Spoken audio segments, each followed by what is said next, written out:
पवन भैया तू एजा काहे कि मारे अइला एजा? रितु, हम चैताली के बिना नहीं रह सकते। एक खातिर हम चैताली से मिले एलबानी। मतलब तू चैताली के शादीशुदा जिंदगी बर्बाद करे के चाहता रहा? रितु, हमरा पहले भी कोनो फर्क ना पड़ रहा जब हमरा पता लागल कि चैताली शादीशुदा बाड़ी, और हमरा अबो कोनो फर्क ना पड़ेला। कितना आसानी से कह दिला ना कि तरह के कोनो फर्क नहीं पड़ा। अरे ब्याह शादी कोनो खेल ना होके, एकरा के निभावल जाला। आगे पीछे के सोचे के पड़ेला। तो चैताली के मजबूरी के फायदा उठावला। हमरा के तारा पे तनको भरोसा नहीं है, तारा के अपन भाई कहे में भी अब शर्म आवत। रितु देखा, तू हमरा के समझ नहीं खूब आवत। मैं तारा गलती बाटे, हम का करी? के कह रहा है हमरा साइड लेवे के? हम चैताली से प्यार करेंगे, एक खातिर चाहे हमरा जेल भी जाए का पड़े।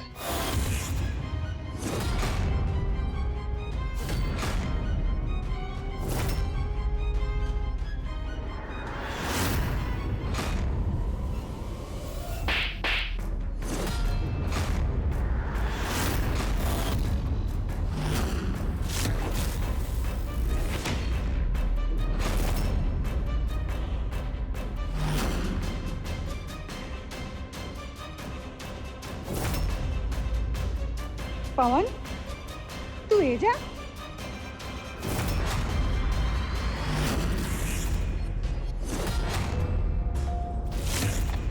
हे भगवान, हमार बेटी के जिंदगी उजारे फिर से एजा आ गई। रितु, हम कहत रहनी तो तारा बड़ा खराब लागत रहनी। देख अपना आँखी से देख ला कि तार भाई कैसन बा। पता ना कौन माटी के बनल बा। अरे तोरस खा के एकरा पे हम एकरा के जमानत दीवई, अब फिर मुंह उठा के आ गई हमरा घरे हमरा बेटी की जिंदगी बर्बाद करे खातिर। रितु बेटा, ई कमरा में जोन कुछ भइल ओकरा के इज्जत अपना दो। बाहरी बात ना जाए के चाही, काहे कि तू ई घर में अभी नया पतो हो बाड़ू। 50 को दुश्मन बाड़ा सता है। अब फिर तारा भाई के बाद बाहर लोग के पता चली तो भोला बाबू के सामने तार नाम खराब हो जाए। यही जब बात खत्म कर दो, अपना भाई के बोला चुपचाप जैसे निकल जाओ।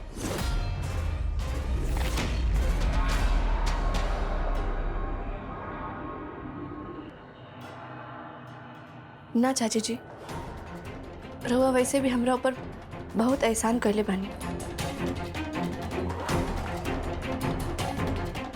बाकी अब हमरो कुछ फर्ज बना था। हम पवन भैया के यही से बचावत रहनी कि हमरा के लगल कि हमार भाई मासूम है। बाकी इनकर सच्चाई सबके सामने आवे के चाहिए। इस सच्चाई के पर्दाफाश हम खुदे करो।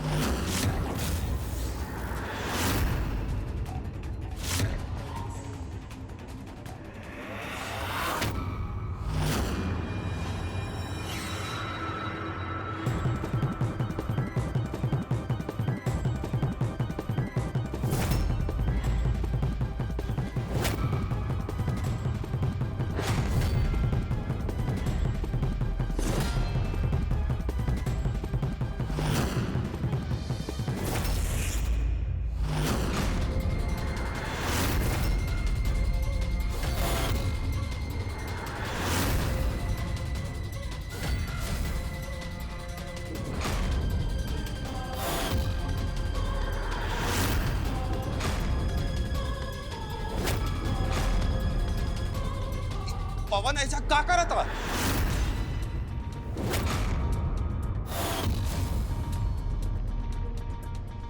पवन जी, अब का करेल बढ़ाई जाए? हम अपना भाई खातिर पूरा परिवार से लड़नी, सबके खिलाफ गई। ये खातिर हम सब लोगों से माफी मांगा तानी। गलती हमार रहे। रज्जू चाची हमार हालत देख के तारा के जेल से छुड़ाऊंगी,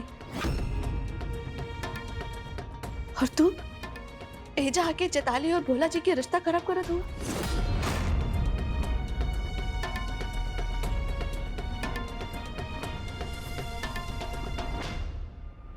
आज के बाद हमारा तार कोनो रिश्ता नहीं है।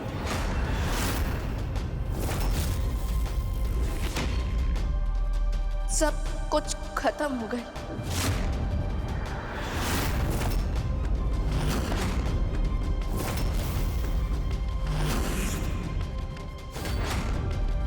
हम एक बार फिर रवा लोगन से हाथ जोड़ के माफी मांगा करें। ना रितु भाभी,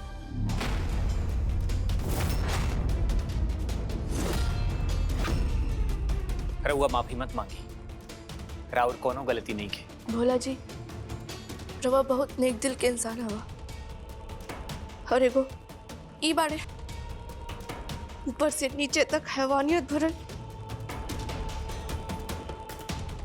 अब तहार यहाँ कोनो जगह नहीं है। निकल जा यहाँ से,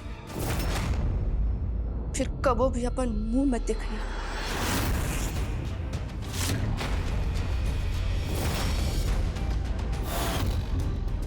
निकल जा यहाँ से।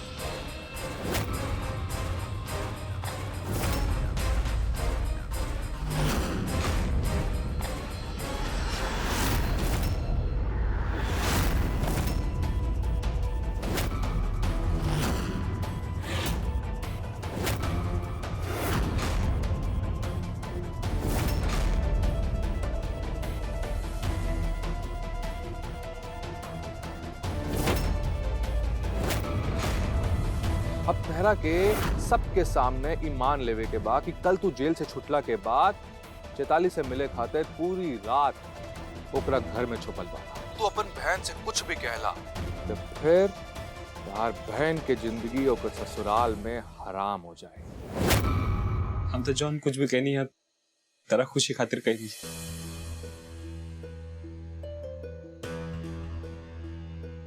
ताकि तेरा ही घर आबाद रहो।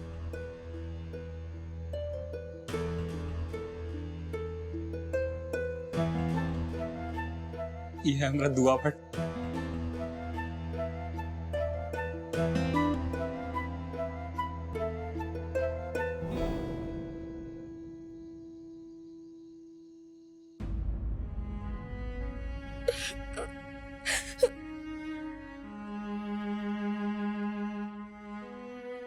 रितु जी,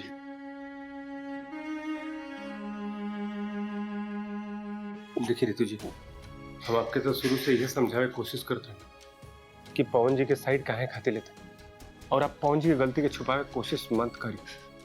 आपको के तब सब कुछ सुनकर सच्चाई पता चली गई नो। आपके तरह हम शर्मसार देख के हमरा के बहुत बुरा लगा था। आप अपना भाई पवन पर बहुत भरोसा करते रहे ना। आप उनकरा खाते घर वालों लोगों से लड़ गए नहीं। रितु जी, आज वह भाई नीचा दिखा दिया साहब। बस हम यह तो ना चाहते रहनी, और इतना दिन से आपके यह हम समझावे की कोशिश करते रहनी कि आप हमारी बात के समझी।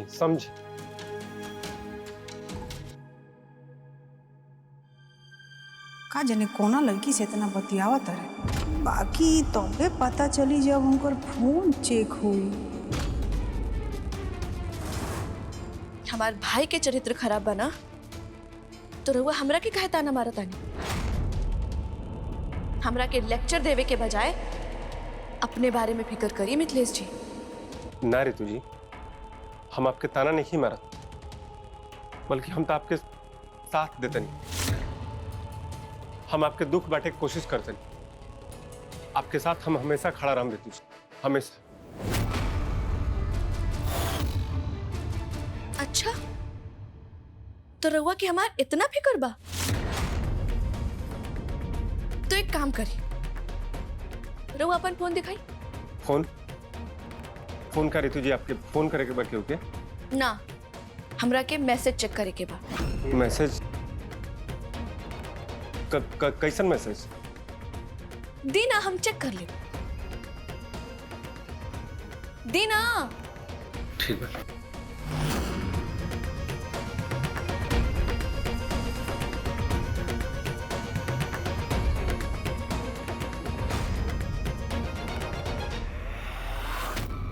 तो ई बार आओ शराफत,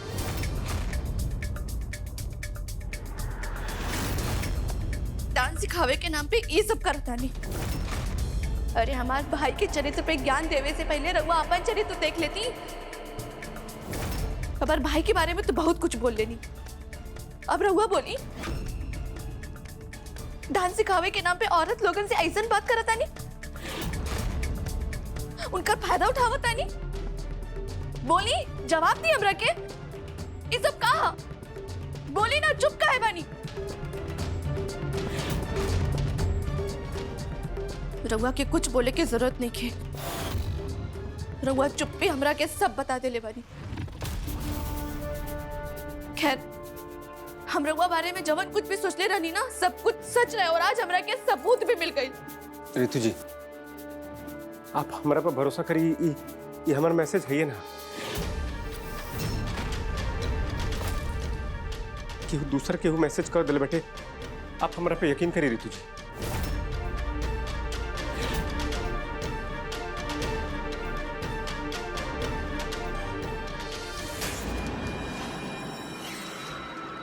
अगर रउआ हमारा साथे थोड़ा समय बिताए तो हम रउआ बेटा के डांस जरूर सिखा दे।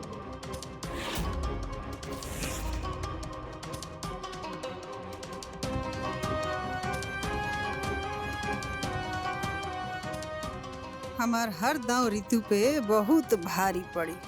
अब ऋतु के बोरिया बिस्तर बांध के बहुत जल्दी एक घर से जाए के पड़ी, फिर एहिजा खाली हमार राज चली और केहू के ना।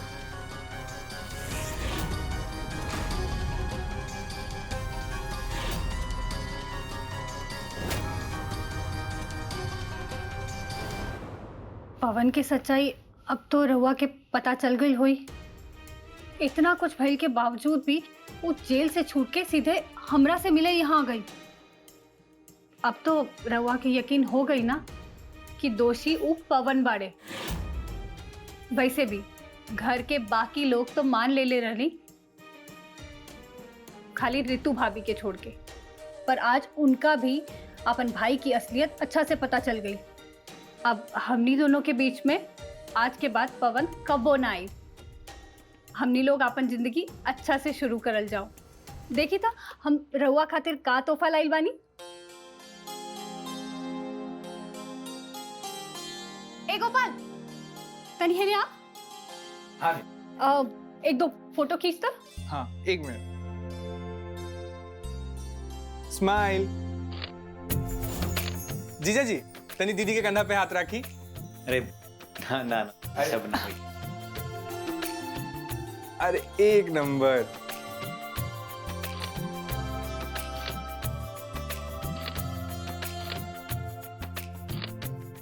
गोपाल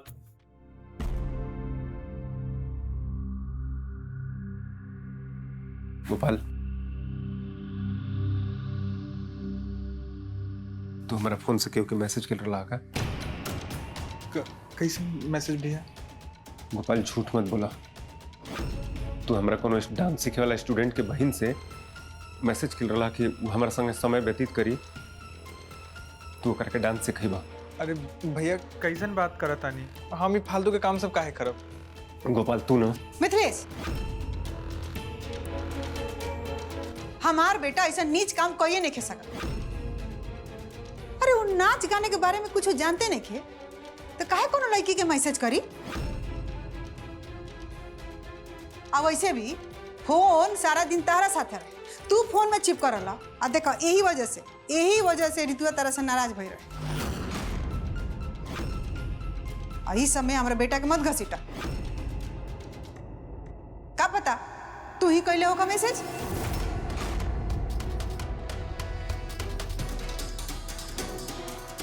चाची जी आप खूब बढ़िया से जानता नहीं कि हम केहू के ऐसे मैसेज या कुछ ऐसा ना बोल सकीला ना कह सकीला। हाँ अम्मा जी, मिथिलेश भैया बिल्कुल ठीक कहा ताड़े कि कबो ऐसा काम ना कर सके। मिथिलेश, तू ये काम कैले बड़ा कि नइखे कैले ई तू अच्छा से जानत है। बाकी अगर हमार बेटा ऐसा नीच काम कैले रही तो हम अपन बेटा के बुला के हम ये सब बर्दाश्त ना करती, हाथ पकड़ती सीधे या घर से बाहर कर देती। हमार बेटा हुआ तक केहू के बहन बेटी के बेइज्जत कर दी है।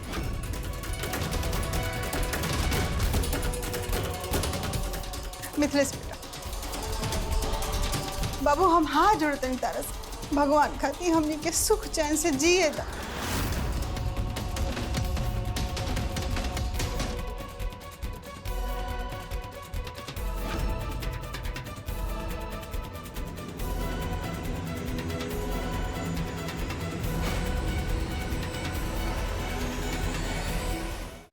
ए भोला बाबू, अरे रउआ नहीं जानत, ई मिथिलेश के चेतना देखे में लागला नु सीधा साधा, ओसन हो ना बड़ा 6-5 जाने ला।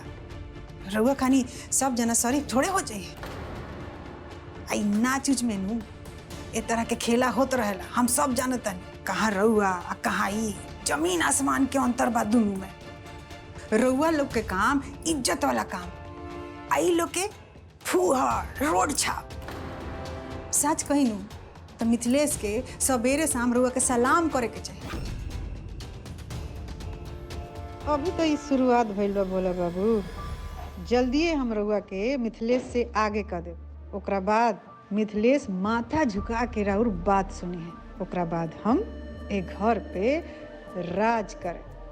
ओहो, बहुत टेंशन बाई घर में। इतना अच्छा मौका पर भी सारा मूड खराब हो गई। चलिए ना भोला जी, कहीं बाहरे घूम के आल जाए। काफी रात हो चुकल बा चैताली। जब पत्नी के घूमे के मन करे तो दिन और रात ना देखल जाला भोला जी। सोची मत, चलिए ना। हे भोला बाबू, जय दोनों आदमी घूम के आई। चलिए।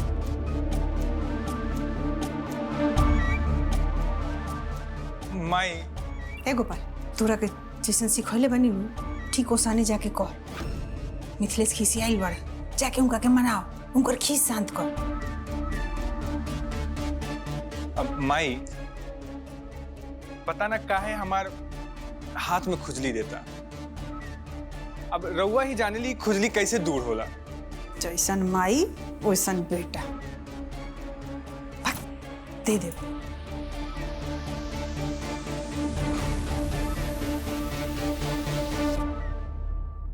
रितु जी, रितु जी, रितु जी दरवाजा खोली। रितु जी, अबे हम दरवाजा ना खोलब जब तक हम बाकी के मैसेज ना चेक कर ले, तब तक हम दरवाजा ना खोलब। सुनी ना हमारी बात सुनिए। रितु जी दरवाजा खोली ना। मिथिलेश भैया, रउआ जौन मैसेज के बात करत रहनी उ हम भेजले रहनी। मजाक मजाक में भेजले रहनी भैया, बस छेड़े खातिर। वो मैसेज तू भेजल रहा। भैया प्लीज भैया, केहू से मत बताइए। रउआ तो जनते बाड़ा कि हमार माई कैसन बा। अगर ओकरा की बात पता चली तो वो हमरा के घर से बाहर निकाल दी। भैया प्लीज भैया, भैया हमके माफ कर दे भैया। भैया अब ऐसा गलती कब्बो ना हुई भैया। प्लीज भैया, एक बार माफ कर दी भैया। हमसे बहुत बड़ गलती हो गई भैया, प्लीज। गोपाल, गोपाल उठा ले, उठा। देखा गोपाल, ये बात हम केहू से न बोलो, लेकिन एगो बात याद हमेशा रखिया ले, चाहे कुछ भी हो जाओ, हर हाल में औरतन की इज्जत कल सीख।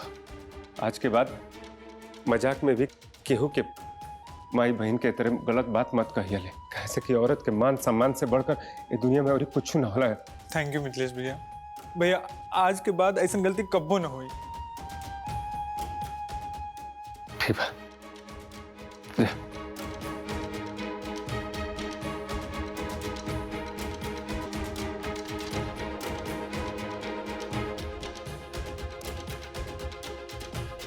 ये लिया अपन फोन। हमार डायरी में रउआ के शिकायत पहला नंबर पे दर्ज हुई।